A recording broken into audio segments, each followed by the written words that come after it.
The rag rug. Some things only become useful after they have first been pulled apart. The first step is always tearing. You make a small cut at the edge of the fabric, grip both sides, and pull.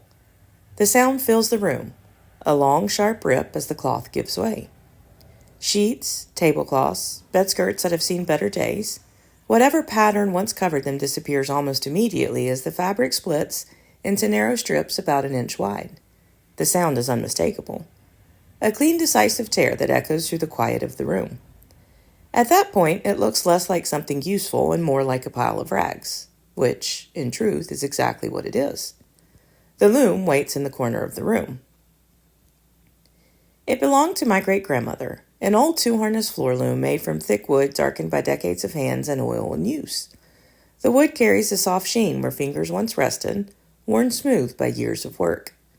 When it's warped and ready, the threads stretch across the frame so tightly they hum if you pluck them. A loom only works under tension. Loose threads collapse into knots and nothing holds its shape. So the warped threads are pulled tight across the frame until the whole structure feels alive beneath your hands. Only then can the weaving begin. But first, the rags have to be joined.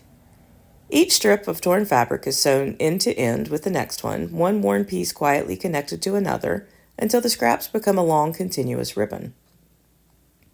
The seams are small and almost invisible, but they matter.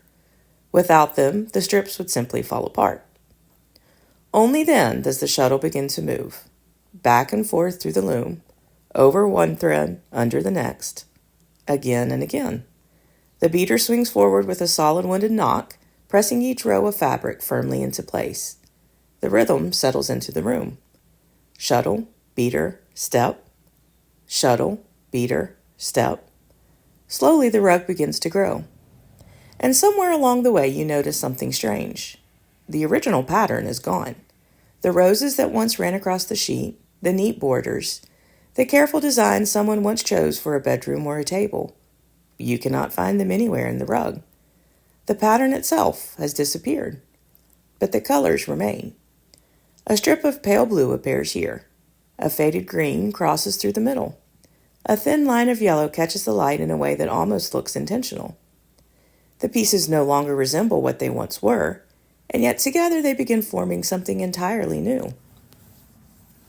If you didn't know where the fabric came from, you would never guess the life those scraps had before they reached the loom. I have always loved that part of weaving, because it isn't restoration. The loom never tries to return the fabric to what it once was. The old pattern is gone for good. Instead, the loom gathers the torn pieces, holds them under tension, and begins building something new from what remains.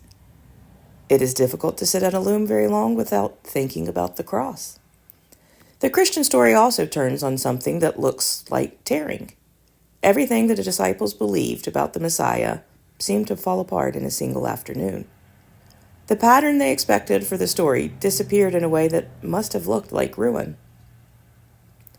But God was doing something no one there could yet see. Redemption rarely restores the pattern we thought we were living. More often, God gathers the torn pieces of a life, joins what remains, and holds it under tension while he begins to weave again. And slowly, quietly, a new pattern begins to appear. Not the one we started with, but one strong enough to hold. The old pattern may be gone, but the weaver never wastes the thread.